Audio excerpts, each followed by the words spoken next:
So I want to start just by noting my disclosures here. I have no disclosures or any conflicts of interest pertinent to this particular talk.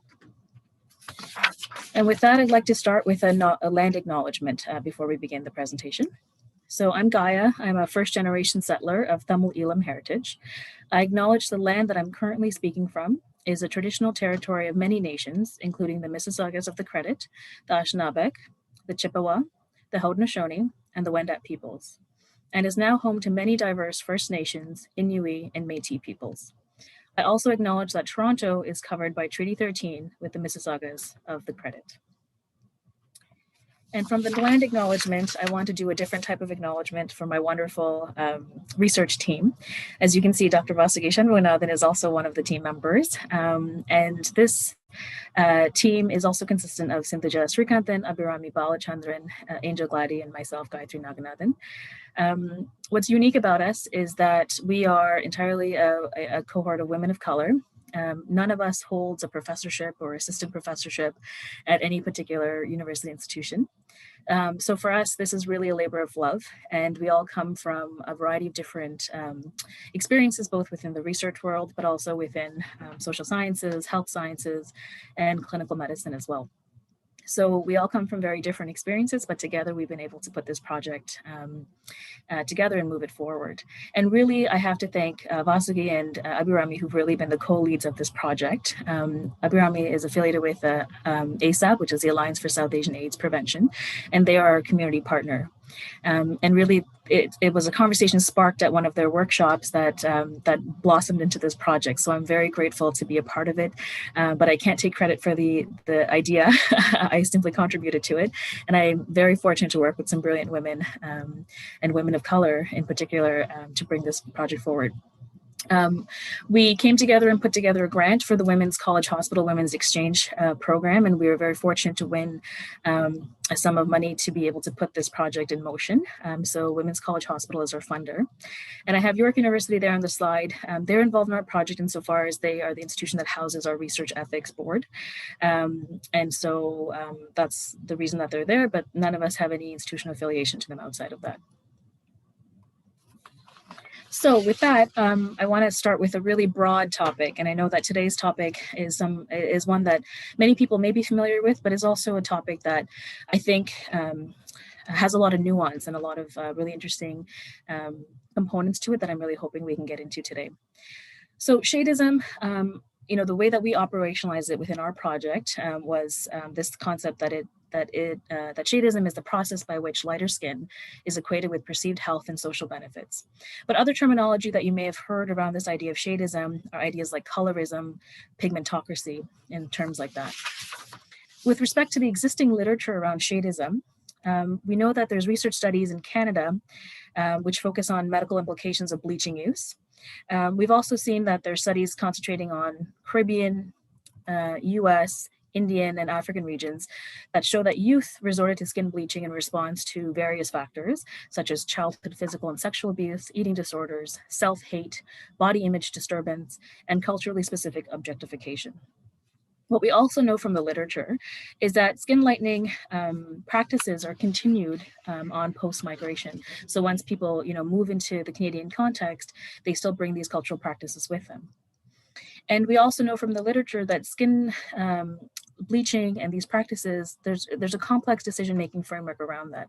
So things like socioeconomic mobility, relationships, cultural belonging, and body image are all seen as part of that decision-making process about skin bleaching. But there's lots of gaps in the literature. There's lots that the literature is not able to tell us as it stands right now.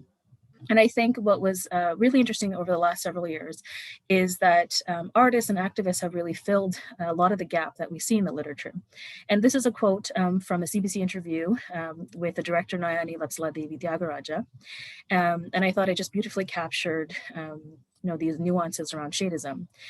For those who are not familiar with Nayani's work, she's a documentary filmmaker, and she's the director of Shadeism and Shadeism Digging Deeper. And she says, "This is an issue of beauty, of old ideas that determine what is still beautiful, of how the color of our skin has and continues to affect how we view ourselves. This is Shadeism." And over the last few years, if you've sort of been engaged in the social media world and artist and activism type of world, there's been lots of different campaigns around Shadeism.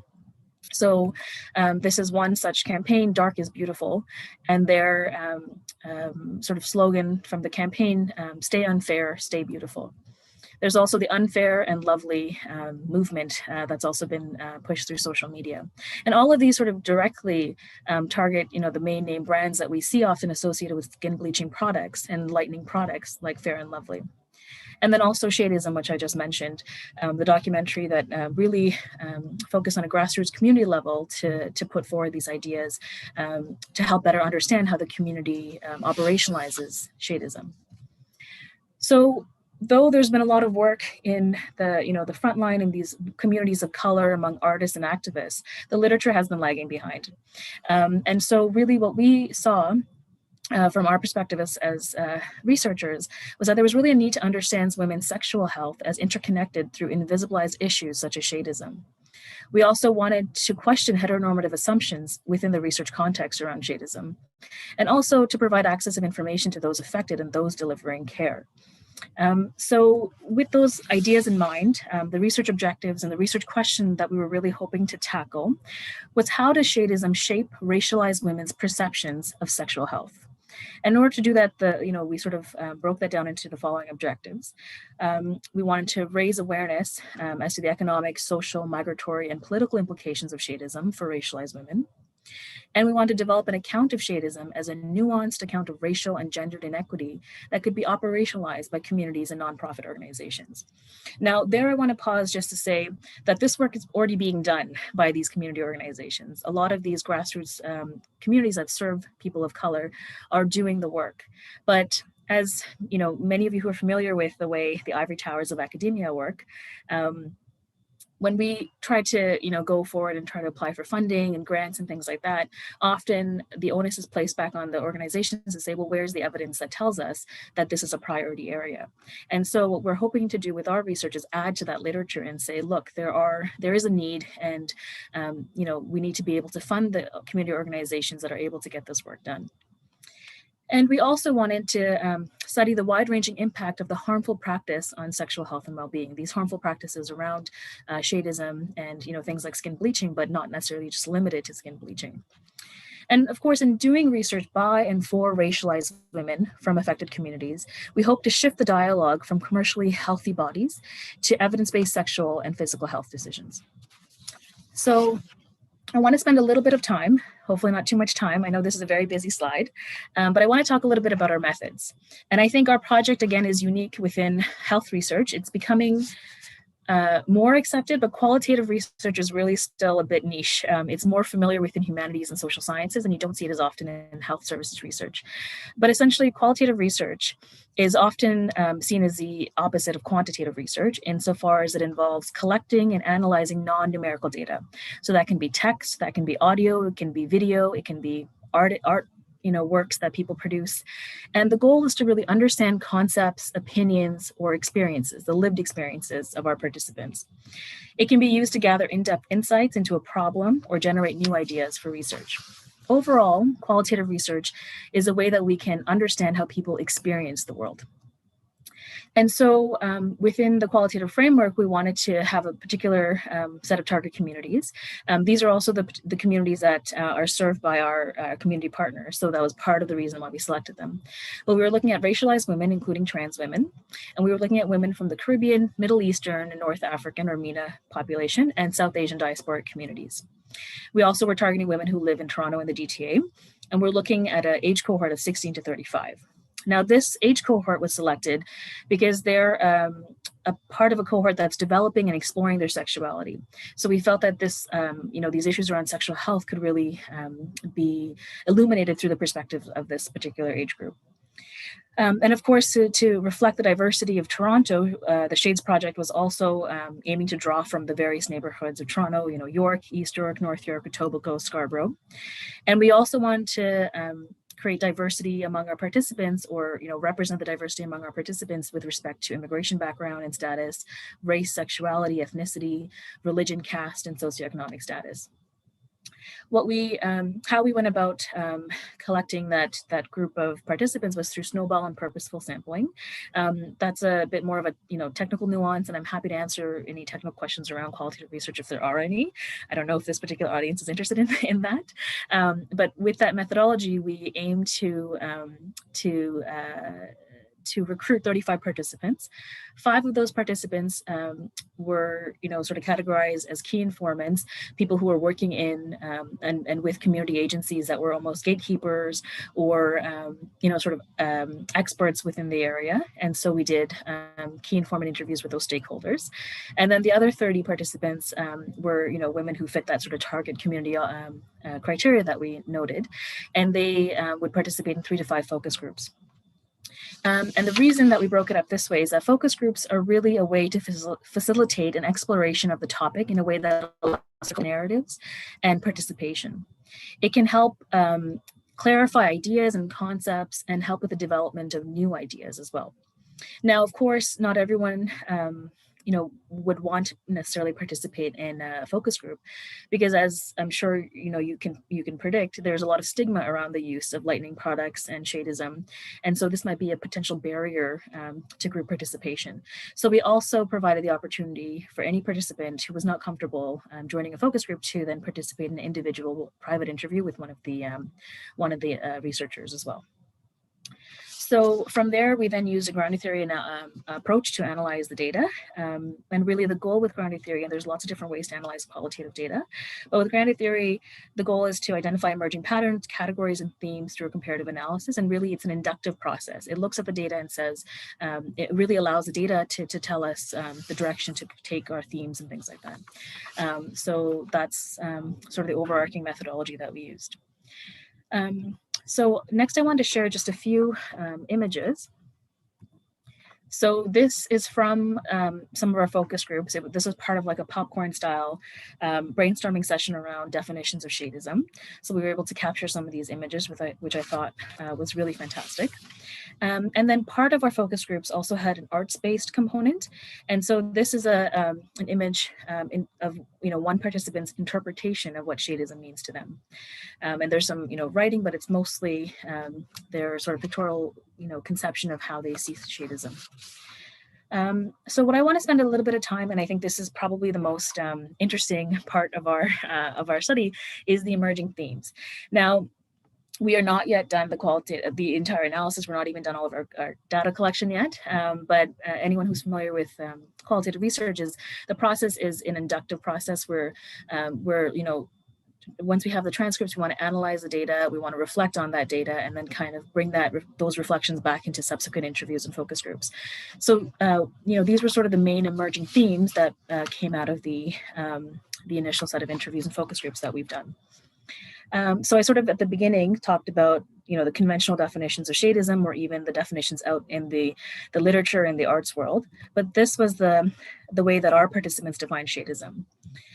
So things like fairness creams, fair and lovely, prejudice on skin tone, colonialism, Eurocentrism, staying out of the sun in the summer, right skin is light skin, femininity as a signifier of lightness, casteism. I've heard like, oh yeah, they work in the field, so that's why they're darker, things like that. And my understanding and definition is just that really among various cultures, there's a preference for lighter skin tone as compared to darker skin tone. And with the preference comes a lot of privilege within society, economically, politically. And what I love about this set of quotes is that you can see the diversity in the way that people conceptualize Shadeism, from sort of the concrete, everyday operationalized definitions of fairness creams and fair and lovely, because those are the things that target ideas or trigger ideas of Shadeism in one's mind, to the more abstract ideas, or the more broad societal implications, economic, social mobility, politically, how Shadeism can affect people. So I think it's really interesting to see the diversity of the ways in which people conceptualize Shadeism within our focus groups. And one of the sort of broader ideas that began to come out of our interviews and focus groups was this idea that current anti-racism and anti-discrimination discourses don't adequately capture Shadeism. So I'm going to try to articulate that with a few quotes, and this is a bit of an abstract idea that's starting to emerge, but I'm going to try my best to articulate that for you. So this is one quote from one of our participants. Well, I think it's discrimination based on the color of your skin. So this is them sort of defining what Shadeism means to them. And another says, like the virgin girl who gets married with lighter skin and the evil mother-in-law, or like the sexy girl for the item numbers is a little darker. And here participants are really describing how specific symbols and gestures were indicative of Shadeism. They told us detailed narratives of favoritism of light-skinned children during their upbringing. They described light-skinned heroes and heroines in cinema and popular culture, and the cultural messages that associated darkness with evil and lightness with good, and how this sent particular messages regarding what skin tones are valued. But within this sort of interpretive context, Shadeism is not easily identifiable. It's harder to pinpoint, and therefore more difficult to address. So many participants also talked about Shadeism and light skin privilege. And I thought this was actually quite an insightful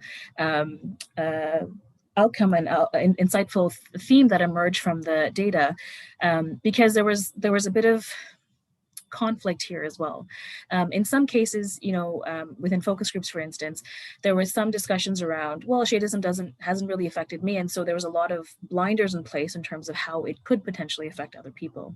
But there were, on the flip side, some self-described light-skinned participants who also spoke about the ways in which light-skinned privilege served them in their day-to-day lives. So they had that acknowledgement of that privilege, and they were able to connect it to those conceptions of Shadeism and its implications.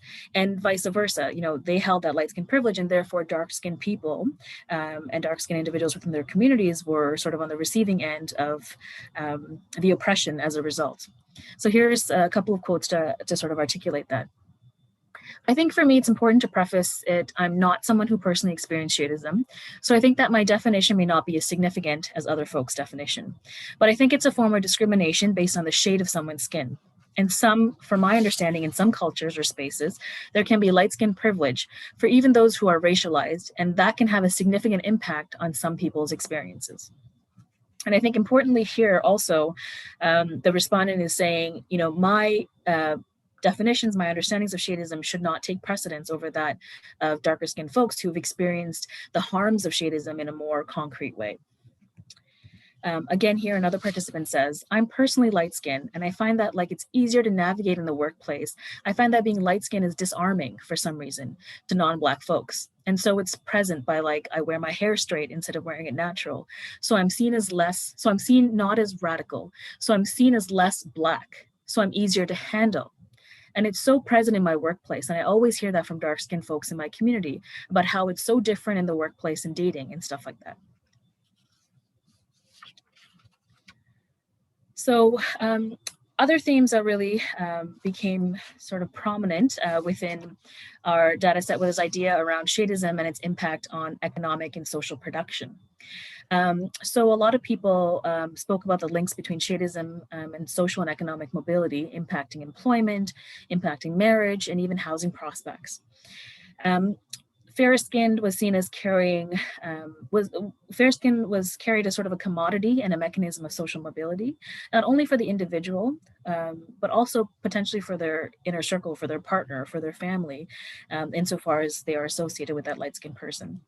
So here's a quote to sort of articulate that. A lot of people do lighten their skin, but there's a lot of social capital to be gained. Like we said, men who are darker are treated more harshly by police officers. Women who are lighter are able to marry up or secure more earnings. Why are you getting a boob job or a nose done or getting a college degree? If your life is going to be better, if you have lighter skin and it's proven, then it's why wouldn't someone do that? So it's interesting here, they're equating this with the other types of, physical modifications that people may make in order to present themselves in a more acceptable or more pleasing manner to their to the world around them, to sort of promote social mobility. And it's interesting that this participant in particular is able to connect Shadeism to those other practices as well. And then moving into ideas around desirability, sexual health, and Shadeism. Participants discussed collective understandings of beauty and desirability, noting that dark-skinned women in particular were often seen as less beautiful or less desirable, and this in turn created a lower bar or standard for romantic and sexual relationships. So this I thought was really illuminating, this particular quote. This is from a community member who works with young women, young ACB women, so that's African, Caribbean, and Black women. And she says, "But when I see it most, it's when, when we are engaging with youth or young women who haven't really figured out who they are yet. When you're told you're too dark and dark means ugly, you kind of don't see yourself as being worthy or valued. So the level of respect or the boundaries that you would have for yourself would be different, or there would be a lack of, because that little attention that you get that validation like, okay, I am desirable in some sense."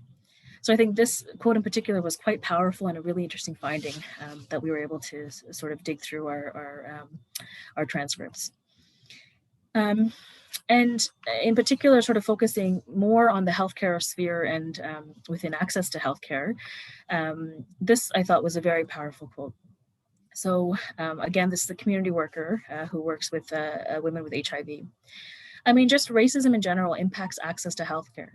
So I've heard from my clients who have been darker skin toned that they have been prejudged when they walk into a clinic for HIV testing or STIs and so forth. So I do see a difference in terms of treatment and experiences. I think just in general, when you're walking into a sexual health clinic and you're asking for HIV testing or STI testing, oftentimes there's already a judgment made on your sexual behavior and so forth.